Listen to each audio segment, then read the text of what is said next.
آج تک جتنے بھی اس وقت مدنی چینل پر ناظرین ہیں یا آدھے آئے ہیں، شب براعت بڑی نازک رات ہے، نجات کی رات ہے، فیصلے کی رات ہے، بخشش کی رات ہے، مغفرت کی رات ہے۔ اگر مجھ گناہگار، سیاہکار، بدکار کی طرف سے کی وجہ سے، میری کسی قول سے، فعل سے، کسی وجہ سے بھی کسی کی بھی دل آزاری ہوئی ہے، تکلیف پہنچی ہے، حق تلفی ہوئی ہے، میں ہاتھ جوڑ کر آپ سے معافی مانگتا ہوں، مجھے معاف کر دیجیے گا، مجھے معاف کر دیجیے گا۔ اگر کسی کا کوئی حق لے لیا ہے، واپس لینا چاہتے ہیں تو واپس لے لیجیے،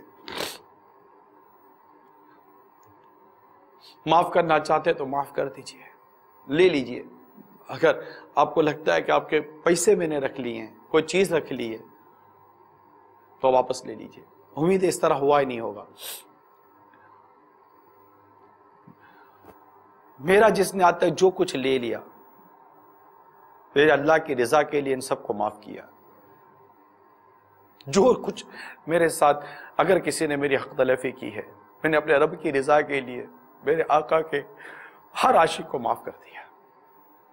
معاف کر دے، میرا رب مجھے معاف کر دے، آپ بھی مجھے معاف کر دیجیے گا اللہ کی رضا کے لیے۔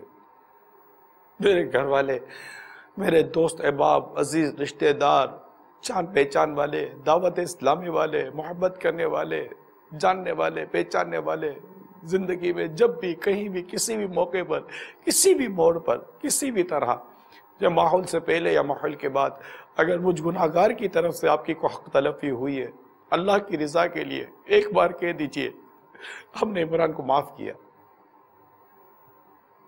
تو اللہ کی رضا کے لیے امید کرتا ہوں کہ آپ نے معاف کر دیا ہوگا۔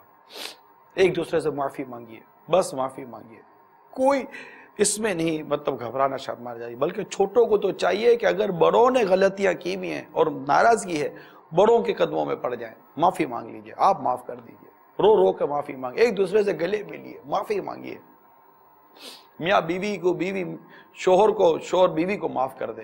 ہمیں محروم نہیں رہنا، ہمیں مغفرت لینی ہے اور لینی ہے اور جنت میں جانا ہے بس۔